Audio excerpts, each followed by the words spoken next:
তিনটি আমল রেখে যান, সদকায়ে জারিয়া, ইলম, নেককার সন্তান। নবীজি করিম সাল্লাল্লাহু আলাইহি ওয়া আলিহি ওয়াসাল্লাম বলেন, ইমানদারগণেরা একটু চালাকি করো, তিনটা জিনিস রেখে যাও, মৃত্যুর পরেও যেন তোমার কাজে আসে। আর সেই তিনটি জিনিসের প্রথম নাম্বার হচ্ছে সদকায়ে জারিয়া, আর সেটি হচ্ছে এমন একটি অনুদান যার সওয়াব কখনোই বন্ধ হয় না। যেমন কোনো মসজিদে আপনি একটা ফ্যান দিয়েছেন, মসজিদের একটি মাইক দিয়েছেন যেটি দিয়ে আজান দেওয়া হয়, কোরআন তেলাওয়াত করা হয়, আলোচনা ওয়াজ নসিহত করা হয়।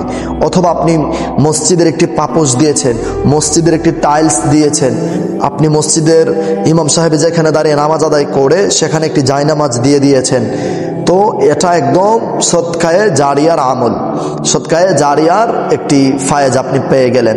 অথবা আপনি রাস্তার পাশে একটি টিউবওয়েল বসিয়ে দিয়েছেন, আপনি রাস্তা ঠিক করে দিয়েছেন, রাস্তার পাশে আপনি গাছ লাগিয়ে দিয়েছেন, যে গাছের ফল মূল গাছের ছায়ায় মানুষ বেঁচে থাকতে পারে, মানুষের সুবিধা হয়। এই ধরনের কাজগুলো হচ্ছে সদকায়ে জারিয়া। 2 নাম্বার আমল হচ্ছে এমন ইলম যা আপনার ইন্তেকালের পরেও মানুষ উপকৃত হয়। এমন কথাবার্তা আপনি কন্টেন্ট বানান না, এমন কন্টেন্ট বানান যে কন্টেন্ট ইন্তেকালের পরেও মানুষের উপকারে আসে, হালাল কাজে উপকারে আসে।